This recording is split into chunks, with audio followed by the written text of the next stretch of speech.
What's up everybody, Caesar Madrazo here, and we are back with more Doki Doki Blue Skies. Now, in the last episode, we had finished off the Halloween poems, and now we're going into the ghost stories.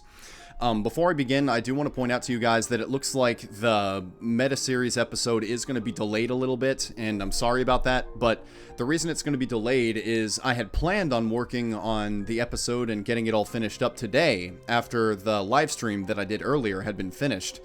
But those of you that were at the live stream, you probably noticed that near the end, I was just really tired and I was yawning a lot. Well, I fell asleep almost immediately after I finished the live stream. I don't know why. I guess I needed the extra sleep for some reason. But yeah, I fell asleep and I woke up about 4 hours later. And I had a couple of other things that I had to take care of today. And I had just had to get ready for work tomorrow. So I didn't have any time to work on the meta series after that. So I'm sorry about that. I am going to work on it in my free time when I can to get it out to you guys as fast as possible. But I did want to get you guys something today, which is why I'm recording this video right now. Another thing is that in the comments of the last few Blue Skies videos, I've heard some people say that they're actually not that big a fan of the Halloween day. So what I'm hoping that we can do in this episode is just finish off the Halloween day so that we can move on to the rest of the mod. And I don't know how much more there is in the Halloween day. Maybe it's just the ghost stories. Maybe there's a little bit more after that. But whatever it is, we're going to try to get through it. Maybe it'll take an hour. Maybe it'll take a little longer. If it goes too terribly long, then we'll stop. But if it takes, you know, about an hour or a little bit longer, then hopefully we can get through the Halloween day and move on to the rest of the mod in the next episode. But anyway, enough talk about that. Let's dive into what we have today. Excuse me. Natsuki clears her throat. Anyway, it's about these two friends named Aoi and Nariko. Basically, there was a rumor going around their high school about people seen going in and out of an abandoned house on the outskirts of town. Most people thought they were just drug dealers, but some swore by the fact that the house was being used by a cult of some sort. Aoi and Nariko were pretty outgoing and adventurous, so they decided one night to check the place out. They get to the house and it's pitch black out. Luckily, Aoi brought flashlights for the two of them. Nariko, on the other hand, brought a knife with her just in case they ran into trouble. They go inside and the place reeks. We're talking Caesar's room levels of stink. You have never been in my room, Natsuki. How the hell would you know that? Hey! Everybody bursts out laughing. Was that really necessary? Also, was that really an intelligent thing to say? You've never been to my room. You have no point of reference. Haha, sorry. I had to. Anyway, they look around for a bit, they find the door to the basement, the stairs leading to the second floor, things like that. Finally, they go into the kitchen and find the source of the smell. There's some weed on the table, and it looks to be recently used. This confirms Aoi's suspicions that it's just a drug dealer, and she wants to leave. Nariko, on the other hand, still wants to snoop around for a bit. They get into an argument with each other, with Nariko calling Aoi a coward because she thinks Aoi wants to leave since she's afraid of all the rumors. Then Nariko goes, yeah, well, if you're not afraid, then go down into the basement. Aoi gladly accepts and walks over to the basement door. As soon as she opens it, she feels a sharp pain in her back, and before she can react, she gets pushed down the stairs.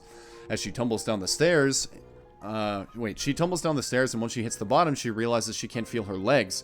Her vision is blurred, but she can barely make out a figure standing at the top of the stairs with a knife. The last thing Aoi hears before she passes out is Nariko's footsteps as she descends down the stairwell and an old, grizzled voice say, "This one will do nicely." The very next day, Nariko and Aoi call in sick.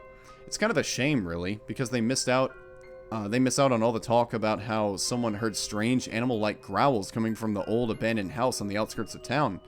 So, yeah. Hope you liked it or whatever. What happened to Nariko and Aoi at the end? They didn't die, did they? Heh, use your imagination. Nice story, Natsuki. Cults usually provide good fodder for horror stories.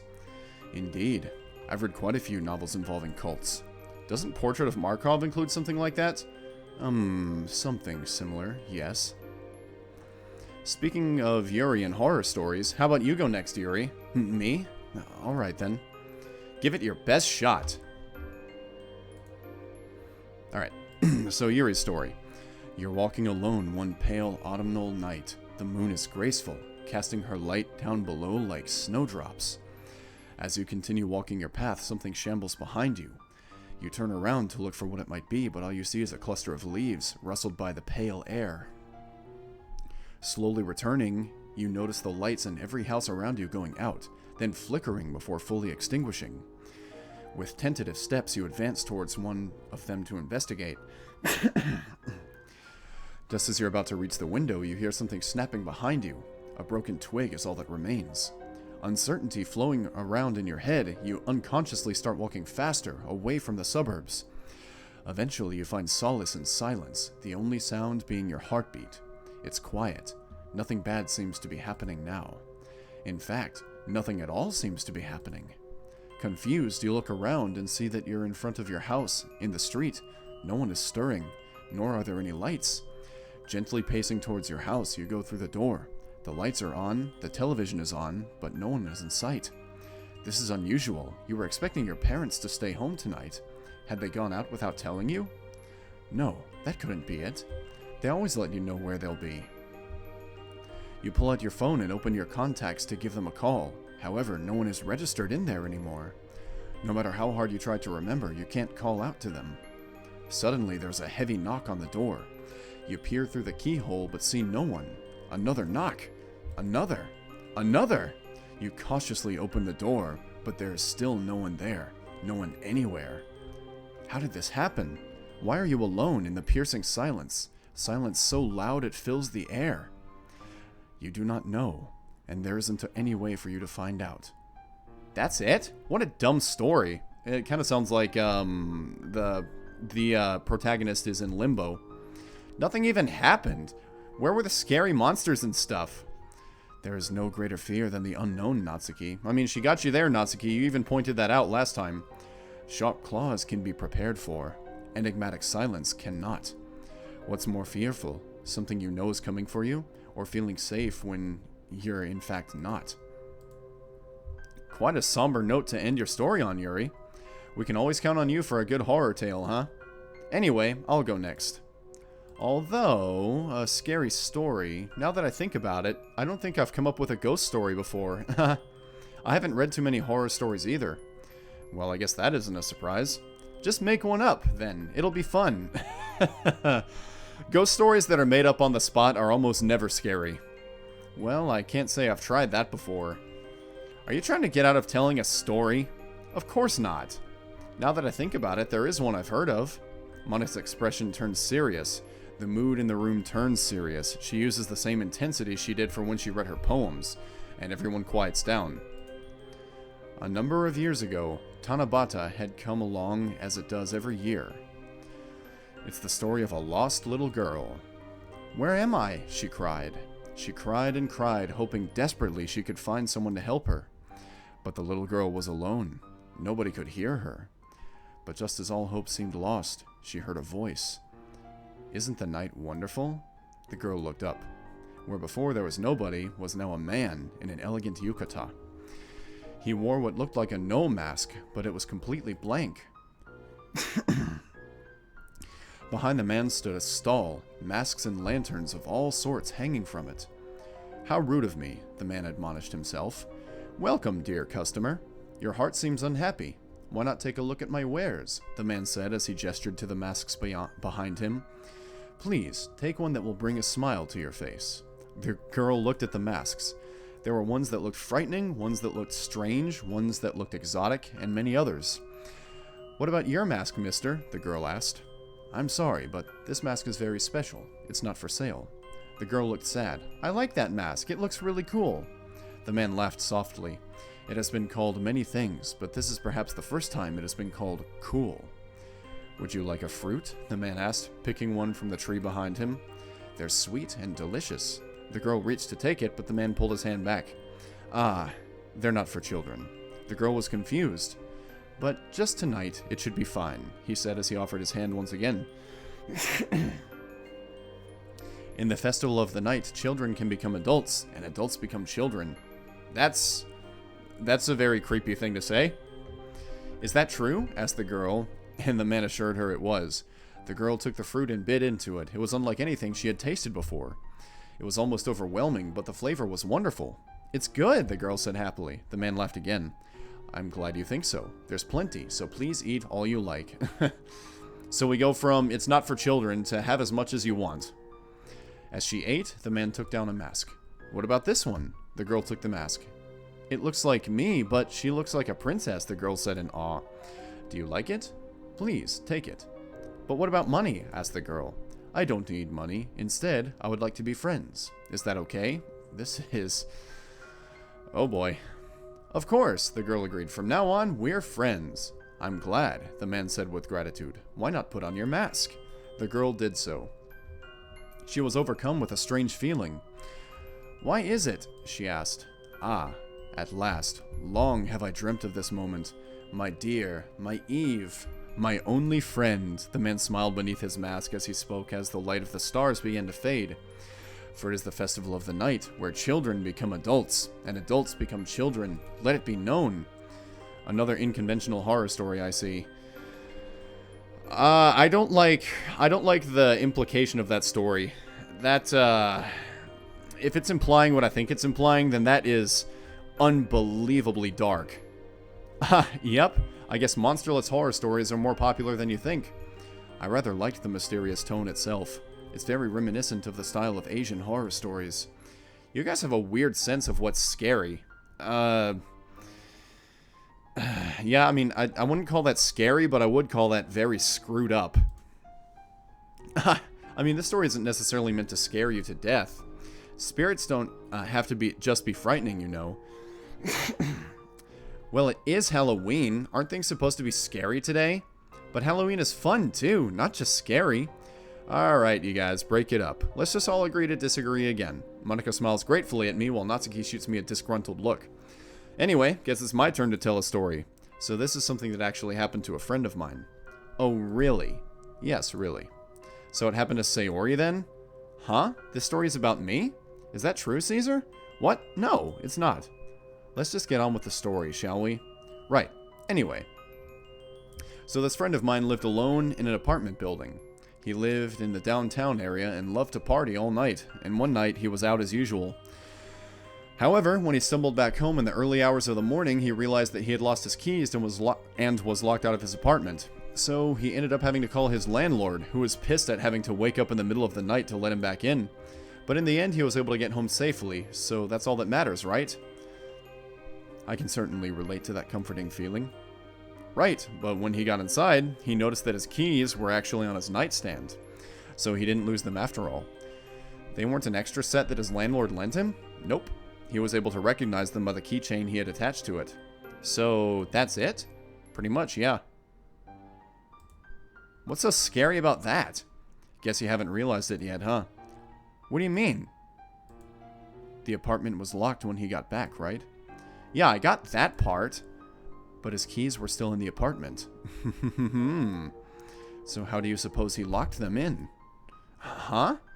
Someone must have gotten into his apartment and placed them inside, then locked the door themselves from the inside. And the only sets of keys were my friend's and his landlord's, so whoever it was who brought his keys back was still in the apartment when he got home. But who was it then? He never found out. Huh? You're gonna make me permanently paranoid. That was quite an enjoyable story, Caesar. And it was short, which I actually appreciate. Although it was short, the realization at the end definitely made up for that. Plus, the story calls on the real fears for things like squatters, stalkers, and killers. Who knows, maybe one of us has had a squatter living in our own home, hidden away, never to be found. Stop right there! I don't even want to think about it. Okay, that story wasn't half bad. Glad you all liked it. I have to admit, this has been pretty fun, guys. Yeah, it really has. We should do this sort of stuff more often. Sayori, Halloween only comes around once a year. Oh, yeah. If I may make a suggestion. We all turn to look at her. Well, as it's fitting for the mood, would you like to try the Kokori Sun game? Huh? What's that? Oh, that Ouija board thing? Isn't that some urban legend? Only if you believe it is, Natsuki. Ouija board stuff, huh? On one hand, although it's not very hard to scare me, yeah, I'm a bit skeptical about ghosts. Although I've heard from a lot of people that messing around with the dark arts is a dangerous business. I mean, we're in a dark school late at night with no one else around. If we really did open a portal for malevolent spirit to enter our world, who knows what could happen. It's a bit too far-fetched. At least if the spooky ghost kills me, I won't have to do the math homework that I've been procrastinating for a week. Seems a lot more tempting now. Can you tell us more, Yuri? Of course. So Kokori Sun is the name of the spirit we'll summon. The name comprises of 3 animals, a fox, a dog, and a raccoon. Each animal represents something different. For example, the dog is loyal and protecting, while the fox is a trickster or a teacher. You can ask Kokori Sun different things. You can ask who loves you, whether you'll become rich, etc. Hang on, you can ask it anything? A devilish smile crosses her face. Why don't we ask Kokori Sun when we're gonna die? Yuri looks aghast, nervously fiddling with a strand of hair. Natsuki, there are questions you shouldn't ask, and that's one of them. Nah, come on, Yuri. This is the perfect time to do it. I don't think you realize what you're getting... Sorry. I don't think you realize what you're getting into. There are many stories of people messing around with spirits, all ending with awful consequences. You're the one who suggested this, Yuri. Aw, come on, Yuri. Besides, it's part dog. If it starts trying to possess someone, we can just throw a stick for it. Also, it's a Shinto spirit, not a demon or ghost. Not Spooky is the one wearing a bone outfit, and we all know dogs love bones, so it's just her who has to worry. Natsuki would have made a wonderful Medusa with a death glare like that. Well, seeing as we've already broken in and have some illegal contraband on our hands, she shoots a wink at Yuri, who ducks her head down blushing. Adding an animalistic wrath into the mix. Well, might as well. Yay, that's the spirit. Okay then, let's begin the preparations. With the ritual set up and the candles dimmed, we're ready to go. We also had to open a window, which according to Yuri allows the spirit to enter and exit. The ambient noises from outside permeate the room, adding to the atmosphere within. So what happens now? Place a coin on the red gate. The Tori is where the spirit enters and exits. Now everyone, please place your index finger on the coin. After a bit of crowding, we managed to squeeze the tip of everyone's finger onto the coin. Be careful not to let go of the coin. What happens if we do? Please don't. Fine, let's get on with this already. Alright. Yuri visibly composes herself and continues. Kokori-san, if you're here, please move this coin. At first, nothing happens. Just as Natsuki thought, a silly urban legend... No way. There's no way the coin just moved. My eyes have to be playing tricks on me. The coin, initially on the red Tori, slowly slides across to yes. Oh, did you guys see that? Even Natsuki is in a state of disbelief. Alright, who did that? Real jokester you are. Very funny. The crickets outside can be heard clearly in the silence that follows.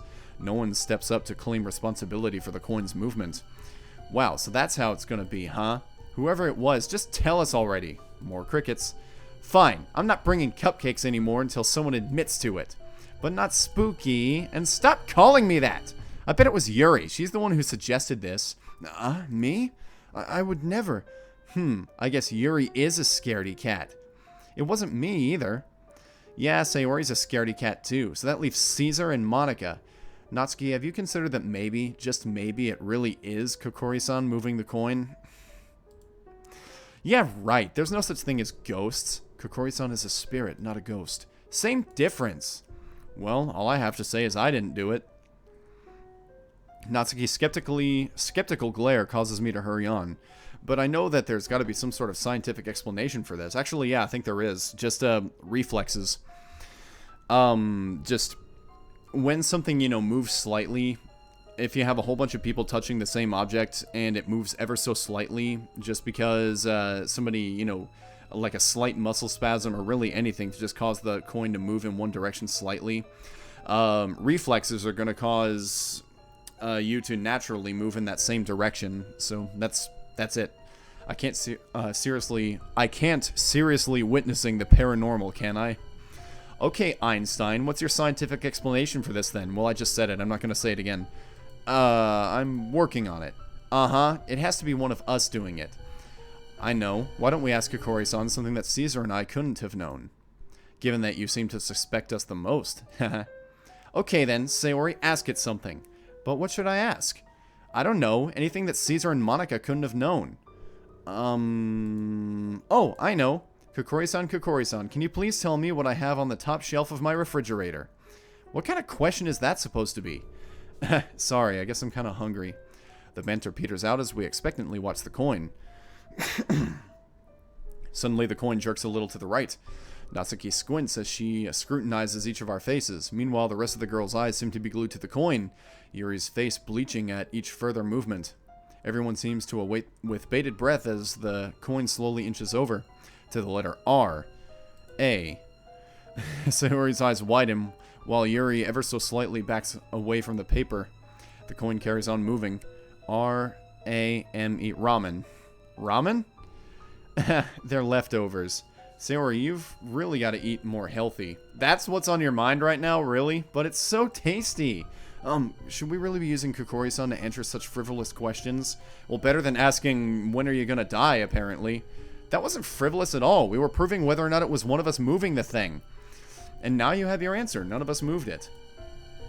Wait, so is that supposed to mean it was Kokori Sun who moved it? Monika seems awfully cheery at this revelation. Man, Monika, does anything faze you?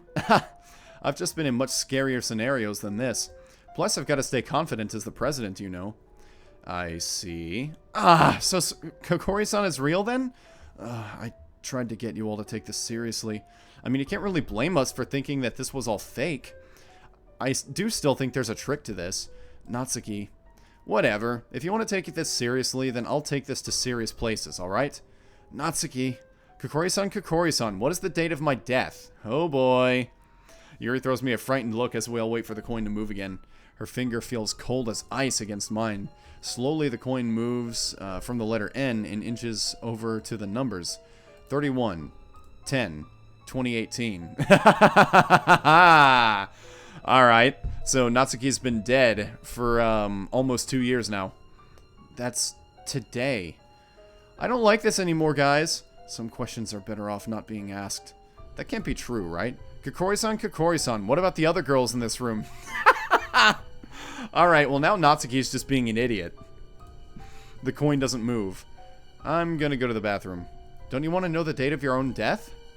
Yeah, like some piece of paper and a coin is gonna tell me that. And also, Monika, why would you egg anybody on into doing that after Natsuki just got Halloween 2018 as hers? He looked pretty scared earlier. Shut up. As I move away, Yuri gasps. Caesar, we haven't properly finished the game yet. There's a certain procedure. There's no point. He's already broken the finger on the coin roll. What do we do? Sorry, Yuri. I'll come back to help you guys finish in a bit. You'd better hurry up, Caesar. Whew. Finally, out of the club room. I can't believe that game actually scared me. Although I'm curious to know who it was who rigged the game. It had to have been rigged, right? The bathroom is pitch black when I open the door, save for the faint moonlight glinting off the bathroom mirror. Going into a dark bathroom is always scary. The contrast between the darkness and the shining glass dazzles me for a moment until I notice the dark figure within the glass that's standing completely still. All the urban legends that I've heard involving mirrors begin to rush through my head. Some instinct inside me stops me from moving, as if doing so would stop me from being noticed. I don't even dare to take a breath. As my eyes start to water from the lack of oxygen, the figure in the mirror seems to start wavering as well. Crap. I can't take it anymore. As I bend over to take a wheezing breath, the figure ducks down as well. Huh? Is that my reflection? Yes, you idiot. Scanning my surroundings, I quickly jump to the light switch and flick it on as fast as possible. The fluorescent lights overhead flicker to life, confirming my suspicions. I glare at my reflection and then snort. Lucky that no one else was there to see that. I slam a stall door shut on compulsion as a sign of bravado to myself, I guess. Cringing at the shockingly loud echoes of the door reverberating around the bathroom, I can't help but remain quiet now. The frigid tap water at the sink reminds me of Yuri's icy hands during the game. I should probably hurry back. That was perhaps the most nerve-wracking trip to the bathroom I've ever taken. I shake my head. Snap out of it, Caesar. All these stories aren't real. Ghosts aren't real. It's awfully quiet inside the club room. Wonder what witchcraft the girls are up to now. They're playing a trick on them. Stepping into the classroom, a pang of fear and adrenaline shoots through my heart. At first glance, the girls seem to have disappeared. Then I quickly realize they haven't disappeared. They're all collapsed on the floor and desks. Oh, very convincing, guys. Yeah, I totally believe that you're all actually dead. Very funny. A slight rustling gets my attention. Something in my peripheral vision moves on the Kokori-san paper. Curious, I amble over. Y-O-U-S-H-O-U-D. You should never have come... What? Why is the coin spelling this out? Wait, more importantly, how's the coin moving by itself? I'm gonna assume a magnet. My mind flashes back to what Yuri said before I left. We haven't properly finished the game. There was a certain procedure that we were supposed to follow, but what happens if you don't do all that? Hold on, it's not like the ghosts are real, though, right? They must be playing a prank on me. Yep. Right? I reach down to shake Monika's shoulder. She's lying prone on the floor, and I can't help but feel a dread that her body will be cold. As I start to reach down, I freeze. Are those footsteps outside? No one else is supposed to be in school, right? In a panicked state, I scan the bodies on the floor. All the girls are here, so the footsteps grow louder and louder. I would also assume maybe the girls planted one of their phones outside the door to play footsteps. They don't sound normal, almost like they're shuffling or dragging along. Is this real? Am I starting to hear things now? The blood rushing through my ears is drowning out the sound of the footsteps. Where are they now? I can't tell. Are they close by? Should I hide? How much time until they reach the club room? I can't tell. Crap, crap, crap. I throw myself to the floor, squeezing my eyes shut. The sound of my heart hammering in my chest is almost deafening. Over the drumming of my heart, I hear it. The footsteps stopping right outside the club room. Please, please, please don't open the door. As the door rattles open, there's an awful, sickening silence until someone or something breathes. Some kind of raspy gurgling. So it's going to be like a janitor or something. And a low, deep vocalization. Something that sounds off, as if someone had warped the sound in a computer program. Something completely and utterly unnatural that raises the hair on the back of my neck. Puh, puh, puh. I feel absolutely paralyzed. My muscles are tensed, my jaw aching from my clenching it shut in nervousness. But if I relaxed, the adrenaline running through my body would immediately give me away with my trembling. As the sweat trickles down the side of my head, I hear it drawing near. Puh, puh, puh. Warm moistness settles on my neck as if someone was breathing over me. I dare not even to breathe. The idea of breathing from the fetid smell of its breath nearly triggers my gag reflex. Am I just imagining this? I can't be, can I? I can't think of any way that this could all be a simple prank. There's no way the girls could have manufactured this. This feels wrong to its very core. The temptation to satisfy my curiosity and look at whatever's hovering over me is almost overpowering. Well, get to the point. Come on. But an instinct deep within demands that I keep my eyes shut. I can't help but feel a dread that something horrific will happen if I look up. I am reading this so fast, and this is still taking so long. All I can think to do is pray for this thing to go away. Please go away, please go away, please go away. Maybe this mantra can help me drown out the fear I'm feeling. While soundlessly chanting my mantra over and over again in my head, I realize that the room has gone quiet, suspiciously quiet. It's too soon to move, isn't it? I'll give it 5 minutes until I peek out of the room. Seconds turn to years, turn to decades. I can't tell how much time has passed, and given my panicked state of mind, I don't trust myself to judge the time well. It feels like an hour has passed. God, get to the point. Come on. It has probably been more like a minute or two. Has it been 5 minutes? Should I just open my eyes? Should I? Hold on. Shouldn't I be getting up to help the others soon? But if something happens to me, then I can't get help for them anyway. What do I do? Get the hell up. Okay. How much longer should I hold out for? I can't believe that this is actually happening. I've gone insane, haven't I? Do I dare open my eyes? Yes, open your damn eyes. Do I strain? I strain to hear something, anything. It's completely silent. Do I dare? Do I? This is so annoying. Maybe I should, if only to end this torment. Screw it. I cautiously open my eyes, the smallest bit, peeking out from behind the curtain lashes. Nothing's there. Just an empty classroom. A wave of relief cascades through my body and as quietly as I dare, I let out the breath I've been holding in. I lay there for a minute, breathing heavily. Slowly, I get up and walk over to Monika and desperately shake her. In my hysterical state, I can't help but think that she's probably dead. Monika, Monika, please wake up. Your face. Yep, I knew it. It was a prank. Monika, my what? Ha, you should have seen your face. She sits up, Emerald's eyes twitching from the mirth. What, you think we were actually dead? Her laughter fills the room and the other girls sit up. I'm sorry for scaring you twice in one night, Caesar, but as you said, it is Halloween. This whole thing was just a prank? The board, the footsteps, Of course, Yuri told me about Kokori Sun for a week before Halloween, and I was able to rig the answers. It wasn't a ghost or anything like that, dummy. Wow, so this was a pretty elaborate prank then. Sayori would have said that Kokori Sun was right no matter what answer Monika gave. And the footsteps? There's some little speakers that I hit outside the classroom. Called it. Sayori had the idea to pre-record some footsteps and send them to me so that we can make it sound like someone was coming. I sigh as all the tension leaves my body. At least there was a rational explanation for all this. Well, hold on. Wait a minute. As if, like, somehow they were able to tell that Caesar was going to say he needed to use the bathroom at some point? What?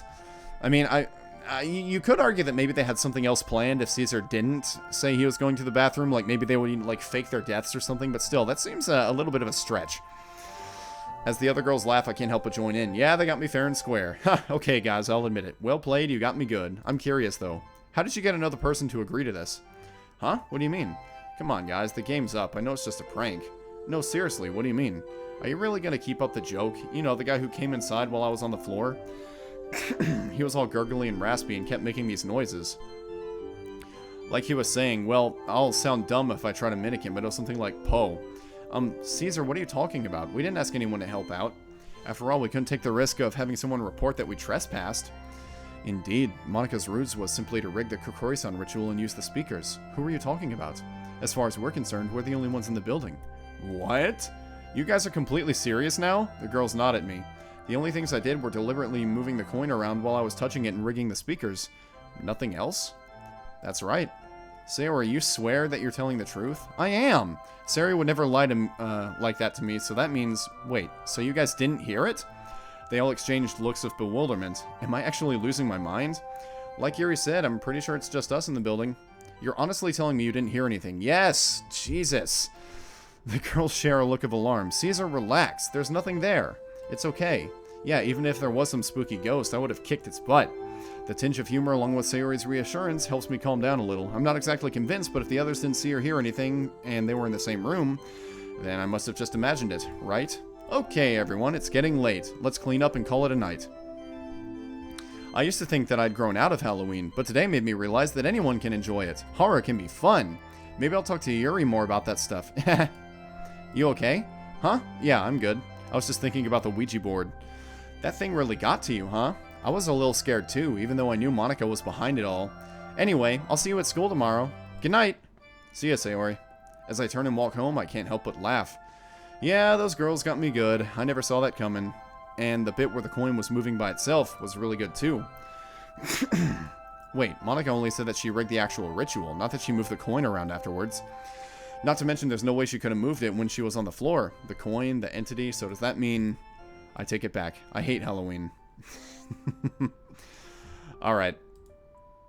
So, man, the dialogue was dragged out a little bit on that whole horror element, so I can kind of see why maybe this isn't people's favorite day.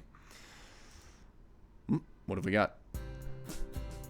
Okay, I'm guessing now it's approaching winter time, which is why it looks a little more whitish in the background and why Sayori's going burr. Alright, so that was a little over 30 minutes, and we got through the Halloween day, guys, finally. So, as I said, yeah, some of the dialogue a little bit dragged out, so I can understand why that's not everybody's favorite day, but we got through it. And, as I said, guys, I'm sorry that the next meta episode is going to be delayed a little bit. Just, I don't know why I was so tired after I finished the stream, but, you know, it happens sometimes. Could be just because of all the work I've been doing. Could be because I haven't been eating enough. I don't know. Maybe, I don't... It could be a number of things. But whatever the reason, I will get it out to you as soon as I can. Just when I have some free time and I'm able to work on it some more. But I did want to get you guys a video today, which is why I recorded this. So, I hope that you enjoyed this video, and I hope you're looking forward to the stuff that's to come. And until next time, I'm Caesar Madrazo, and I'm out.